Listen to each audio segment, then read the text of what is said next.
நிச்சயமாகவே முடிவு உண்டு. உன் நம்பிக்கை வீண் போகாது.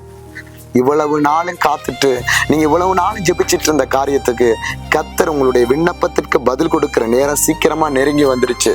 ஒருவேளை உங்களை பார்த்து யாரெல்லாம் நகைச்சாங்களோ, யாரெல்லாம் உங்களை பார்த்து ஏளனமா நினைச்சாங்களோ, உங்களை பார்த்து இனிமேல் உழவுதான், இவன் ஜெபிச்சுட்டே இருக்கிறான், உங்களுக்கு ஒரு அற்புதம் கூட நடக்கல, ஒரே கண்ணீர் வடிச்சுட்டே இருக்கிறாங்க, உங்க வாழ்க்கையில ஒரு மாறுதல் வரலன்னு உங்களை பார்த்து உங்களோட இருக்கிறவங்க யார் வேணாலும் உங்களை பகைச்சிருக்கலாம்.